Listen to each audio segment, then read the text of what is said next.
Paminawa ninyo mga brothers and sisters, usa na namang laing sikta himbalik na sa matuod nga iglesia. Alam nyo ba, sa totoo lang, hindi ko talaga piniling maging Catholic. Actually, ito nga yung iniiwasan kong religion.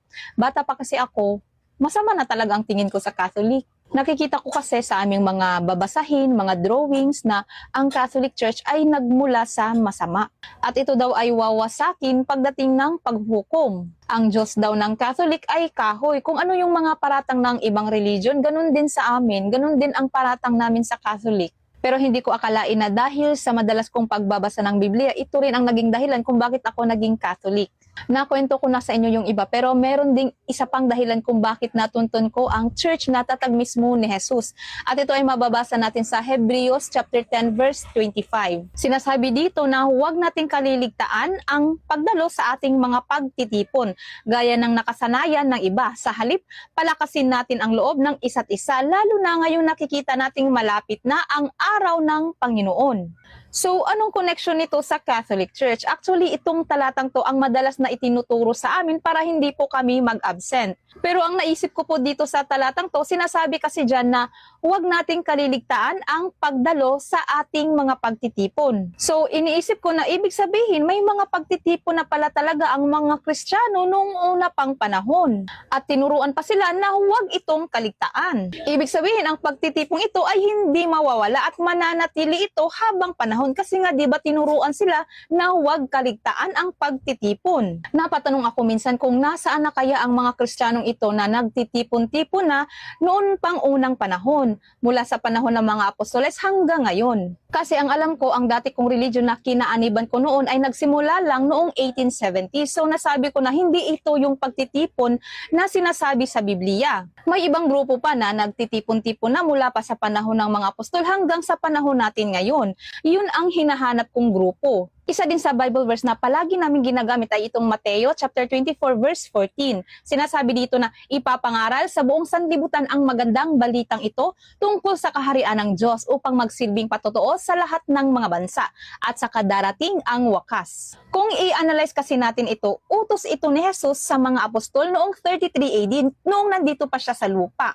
Ibig sabihin, ang ebanghelyo ay nagsimula na panahon pa ng mga apostol. At ang alam ko na inutusan sila ni Jesus na ikalat ito sa buong daigdig at naniniwala kasi ako na nangyari yan sa totoong buhay. Hindi lang basta Bible story, ibig sabihin ikinalat nga ng mga apostol ang ebanghelyo sa buong daigdig. At imposibleng hindi ito kumalat at imposibleng mawawala ang mga Kristiyanong ito na bunga sa kanilang pag-ebanghelyo. Imposibleng hindi sila mananatili hanggang ngayong panahon dahil di ba nangako si Jesus sa church na sila ay hindi niya pababayaan at lagi niyang gagabayan ang kanyang mga tupa. Ngayon, hinahanap ko ang grupong ito, ang bunga ng pag-ebanghelyo ng mga apostol, mga Kristiyano na nag-exist na noong una pang panahon. Kasi sa dati kong religion, year 1870s lang nagsimula. So, hindi talaga kami ang bunga ng mga apostol.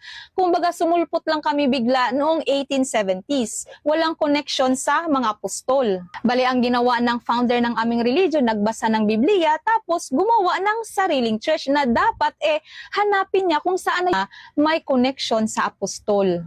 Kung i-trace natin sa history, walang ibang grupo ang tugma dito. Catholic Church lang.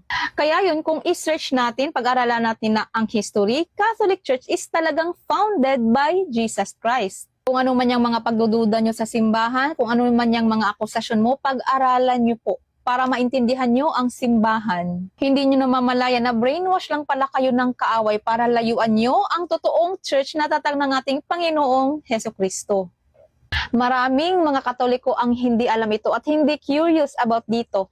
Di ba alam naman natin na si Pope Leo XIV ay ang ika-267 Pope ng Catholic Church at noong buhay pa si Pope Francis, siya ang ika-266 Pope. Kung babalik pa tayo pa atras mula sa ika-265, 264, 263 hanggang sa pinakaunang Pope, alam niyo ba kung sino ang pinakaunang Pope ng Catholic Church? Siya ay si Saint Peter the Apostle. At sino naman ang nag-appoint sa kanya bilang first Pope? Walang iba kundi si Jesus Christ mismo. Mababasa po natin dito sa Mateo chapter 16 verse 18 to 19. Ikaw ay Pedro at sa ibabaw ng batong ito ay itatayo ko ang aking iglesia. Ibibigay ko sa iyo ang mga susi ng kaharian ng langit at ang anumang talian mo sa lupa ay tatalian sa langit. Dito ay malinaw na binigyan si Pedro ng mga susi, simbolo ng authority at nangyari ito nung hindi pa ipinako si Jesus sa krus. At inulit pa ni Jesus Christ ang pag-appoint niya kay Peter bilang pinakaunang leader ng simbahan at ito ay nangyari matapos ang kanyang muling pagkabuhay mula sa libingan. Mababasa po natin sa Juan chapter 21 verse 15 to 17. Dito ay 3 beses itong sinabi ni Jesus Christ kang Pedro. Sinabi niya na pakainin mo ang aking mga kordero, alagaan mo ang aking mga tupa. Hindi niya ito sinabi sa lahat ng apostol. Kay Peter niya ito direktang inutos. Ipinapakita nito ang pastoral leadership na ipinagkatiwala sa kanya. Isa din sa evidence kung bakit si Saint Peter talaga ang pinakaunang leader ng simbahan ay noong nagsalita si Pedro sa harap ng 11 apostoles at ng maraming tao. Nangyari ito noong araw ng Pentecost. Mga Gawa chapter 2 verse 14, ngunit si Pedro na nakatayo kasama ang 11 apostol ay nagtaas ng kanyang tinig at nagsalita sa kanila. Mapapansin natin na si Pedro ang nagsalita at ang 11 apostoles ay kasama niya. Siya ang pangunahing tagapagsalita ng simbahan sa unang araw nito. At mga 3,000 katao ang mga nabinyagan dito. Si Saint Peter din ang nanguna sa pagpili kay Matthias bilang kapalit ni Judas na mababasa natin sa Gawa chapter 1 verse 20 to 26. Nang pumanaw si Saint Peter, ang humalili sa kanya ay si Saint Linus, ang ikalawang pope, hanggang sa ipinasa sa ikatlong pope, ika-4, ika-5 pope, hanggang ngayong year 2026, nasa ika-267 pope na po tayo. Yes po, umabot na po tayo sa 267 Pope mula sa panahon ni Jesus hanggang sa panahon natin ngayon sa loob ng 2,000 years. At siya na ngayon si Pope Leo XIV.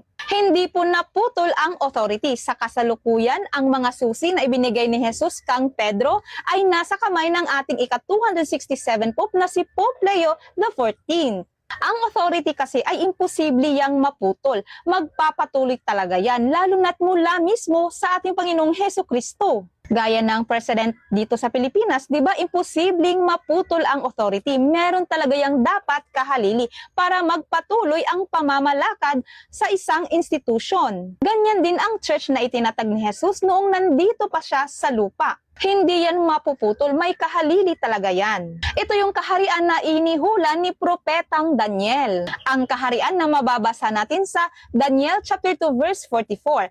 In the time of those kings, the God of heaven will set up a kingdom that will never be destroyed, nor will it be left to other people. It will crush all those kingdoms and bring them to an end, but it will itself endure forever. Kung himay-himayin natin, in the time of those kings, ito ay ang panahon ng mga Roman emperors at ito ang panahon kung kailan ipinadala si Jesus ng Diyos Ama sa panahon na naghahari pa ang mga Roman emperors. The God of heaven will set up a kingdom that will never be destroyed. Ito ang kingdom o church na hindi mawawasak na itinatag mismo ng ating Panginoon na mababasa natin sa Matthew chapter 16 verse 18. Sinasabi dito, and I tell you that you are Peter, and on this rock I will build my church, and the gates of Hades will not overcome it. Ito yung sinasabi ni Daniel na kingdom na hindi mawawasak at ito ay itinatag mismo ng ating Panginoong Hesukristo noong nandito pa siya sa lupa. It will crush all those kingdoms and bring them to an end. Makikita naman natin ngayon kung paano napuksa at nawala ang mga Roman emperors. Hindi gamit ang sandata, kundi gamit ang salita ng Diyos. Meron pa bang mga Roman emperors ngayon sa Roma? Wala na, naging abo na sila. Kaya nga ang nakatayo ngayon sa Roma ay ang kaharian ng ating Panginoong Hesukristo. Ang mga naging pope ng Catholic Church gaya ni na Pope Leo XIV at ang susunod pang mga popes sa kanya ay siyang patunay na ang kaharian na itinatag ng ating Panginoong Hesukristo ay mananatili magpakailanman. Dahil sabi nga ni Daniel, gaya sa sinabi ng kanyang hula, it will itself endure forever. Minsan nagtataka ako kasi nung hindi pa ako Catholic, talagang sinasabi ko sa sarili ko na maliligtas na ako kasi nasa tamang religion ako at kami lang ang nasa tamang aral. Pero nagtataka din ako sa ibang religion kasi bakit parehas kami ng feeling? Bakit feeling nila sila lang din ang nasa tamang aral at feeling nila na sila lang din ang maliligtas? Pero iba naman kami ng aral. Pero bakit same kami ng feeling? Kagaya ko, paniwalang paniwala din sila na sila lang ang nasa tamang aral. Ang nakakatawa pa, may Bible verse din silang nailalapag para patunayan na sila ang nasa tamang aral at kami din may Bible verse din kaming naibibigay para patunayan ang aming side. Kaya yun, minsan napatanong ako, hindi kaya isa talaga sa amin ay nalinlang lang ng bulaang mga ngaral? Baka isa sa amin na-misinterpret lang talaga ang Biblia. Kahit may nabasa kaming patunay sa aming side, pero baka na-misinterpret lang talaga namin. Pagkalipas ng maraming taon, hinanap ko talaga ang katotohanan. Basta para sa akin, wag lang talaga akong mapunta sa Catholic Church. Kasi nasa isip ko talaga na lahat ng aral ng Catholic Church talagang mali at against sa Bible. Pero habang naghahanap ako ng katotohanan, hindi ko namamalayan, papunta pala ako sa Catholic Church. Isa talaga sa na-amaze ako kasi buong mensahe ng Biblia hindi talaga nagko-contradict sa doktrina ng Catholic Church. Halimbawa, isa lang ito sa halimbawa ha. Para sa iba, tao lang si Jesus. Pero tama naman sila, meron namang Bible verse nagsasabi na taong si Jesus kasi naging tao naman siya talaga, di ba? Pero bakit maraming Bible verse nagsasabing Diyos si Jesus? Sa doktrina ng Catholic, na-explain talaga nila kung bakit may Bible verse na tao lang si Jesus at may Bible verse na Diyos din siya. Kung baga tinatanggap ng simbahan ang buong mensahe ng Biblia. Ang doktrina ng Catholic Church ay si Jesus 100% human at 100% God. Hindi kagaya ng iba na tatanggapin lang nila kung ano yung nag-fit sa doktrina nila at yung ibang Bible verses na nagsasabi na Diyos si Jesus ay nami-misinterpret na nila or minsan hindi na nila pinapansin. At i-deny talaga nila ang isang side kasi ang doktrina nila ay tao lang si Jesus. Pero sa Catholic Church, tinatanggap talaga ang buong mensahe sa Biblia. Dahil totoo naman talaga, di ba, na si Jesus ay tao at siya ay Diyos kasi nagkatawang tao at siya ay anak ng Diyos. Kagaya ng ribulto sa Biblia, meron talagang ribulto na pinahihintulutan at meron ding ribulto na itinatakwil ng Diyos. Na-explain talaga ng simbahan ang both sides, ang itinatakwil at ang pinahihintulutan. Kumbaga hindi cherry picking ang Catholic, hindi pili-pili lang kung saan ang gusto mong paniwalaan. Talagang buong mensahe ng Biblia na i-explain nila, tinatanggap nila. Kaya doon na nagtaka ko kung bakit perfect ang turo ng Catholic, bakit ang doktrina ng Catholic ay wala talagang nagko-contradict sa Bible.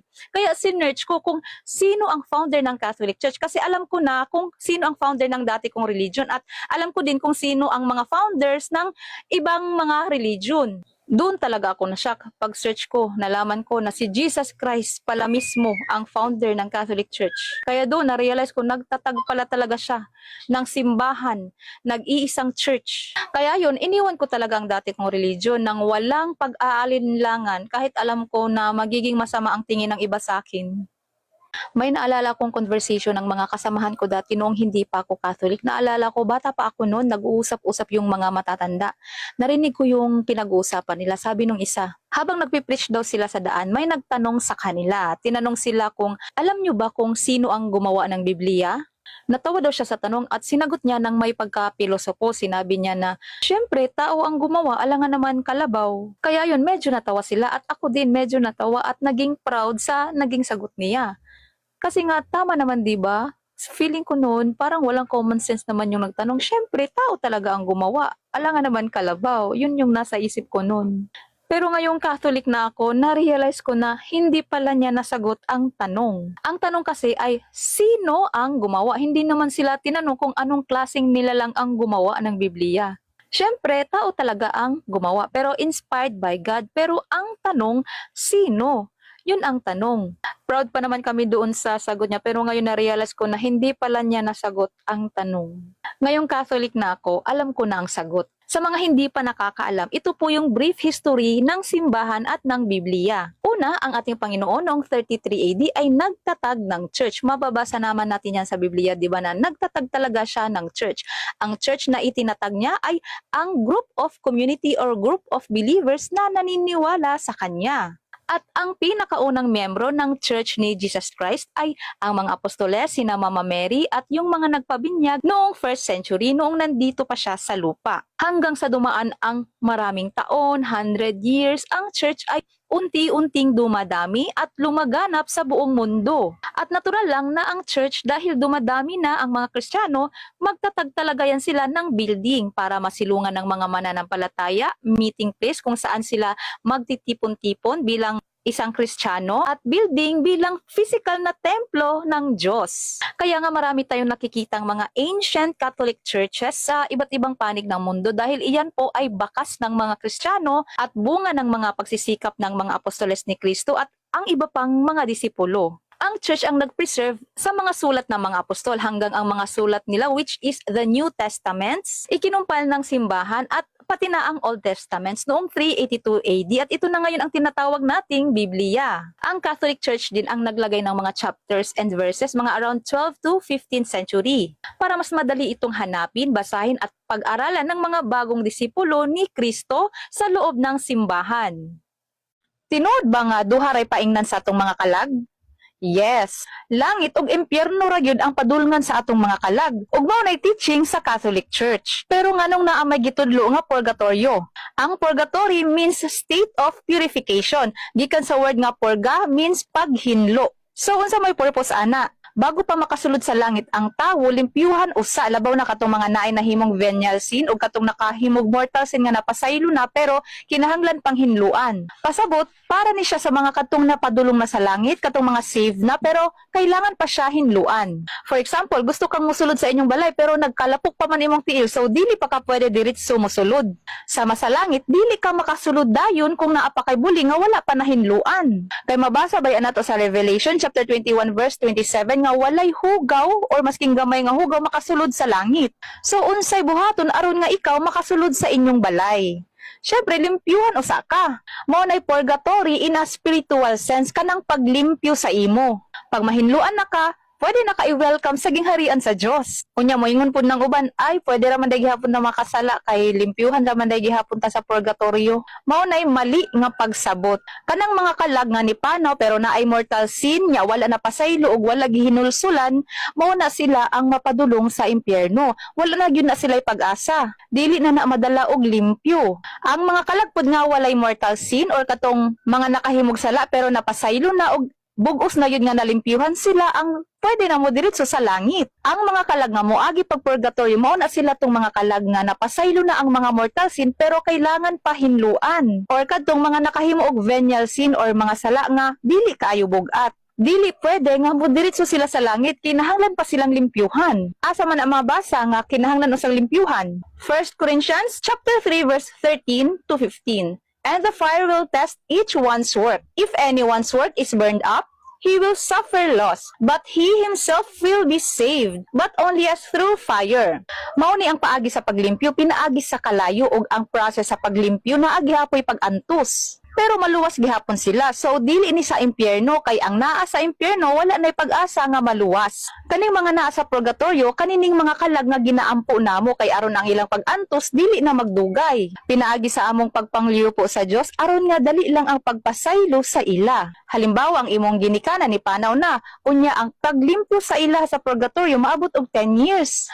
O kung imo silang ginaampo, manghangyo ka sa Dios, mabawasan ang ilang paghulat, mahimo na lang 5 years. Example lang na siya aron nga makasabot mo kung unsa kada kung tabang ang atong pag-ampo nganha kanila. Muna nga kami mga Katoliko ginaampo jud namo ang mga minahal nga nimpanaw no, maski pang dili ni sure kung naa ba sila sa purgatory kay basin day og naa pa sa purgatory ginahinluan pa sila. So naapay pag-asa.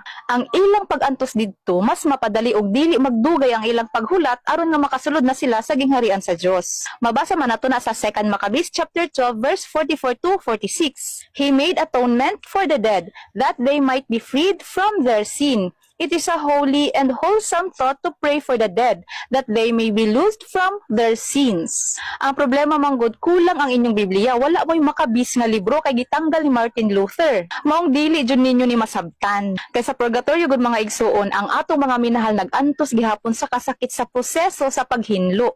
Maong kinahanglan ng atong mga pag-ampo og sakripisyo para sa ila.